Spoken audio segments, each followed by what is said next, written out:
Elektabilitas naik pesat, Gerindra bantah main dua kaki.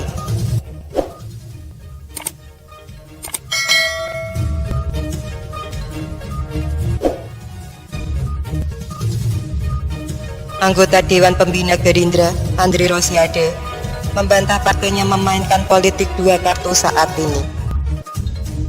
Pernyataan Andri ini merespon dugaan Direktur Eksekutif Indikator Politik Indonesia, Burhanuddin Muhtadi, yang menyebut kenaikan elektabilitas Gerindra sebesar 3,4% selama 2 bulan terakhir terjadi sukses memainkan peran sebagai bagian dari pemerintah dan partai pengkritik pemerintah.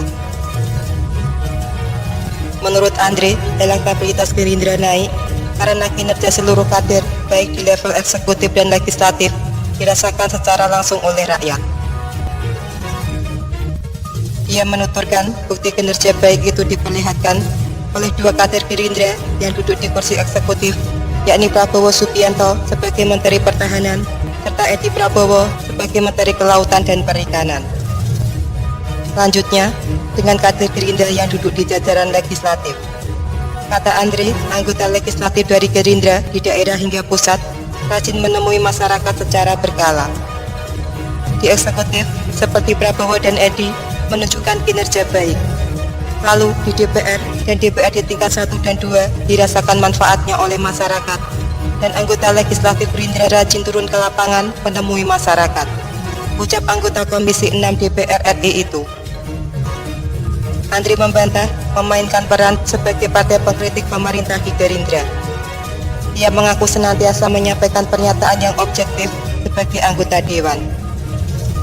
Saya ini orang yang sangat objektif dalam berkomentar dan kinerja sebagai DPR. Yang baik kinerja Presiden saya dukung, yang jelek saya kritik secara santun dan solusi karena posisi partai kami dalam pemerintahan, tutur Andri. Sebelumnya, berdasarkan data yang dipaparkan Direktur Eksekutif Indikator Politik Indonesia, Burhanuddin Muhtadi, elektabilitas Gerindra pada Juli berada di angka 17,7% dan di September naik ke 21,1%. Burhanuddin menduga keberhasilan menaikkan elektabilitas ini terjadi karena Gerindra sukses memainkan dua kartu, yakni sebagai bagian dari pemerintah dan partai pengkritik pemerintah. Saya menduga Gerindra naik karena mampu memainkan dua kartu. Satu, sebagai bagian dari pemerintah, mendapatkan insentif sebagian dari ruling party, tapi di sisi lain masih menjaga figur kritis yang mencoba merawat basis-basis Gerindra lama. Kata Burhanuddin saat memaparkan hasil survei nasional pihaknya yang bertema politik demokrasi dan pilkada di era pandemi secara daring Minggu 25 Oktober.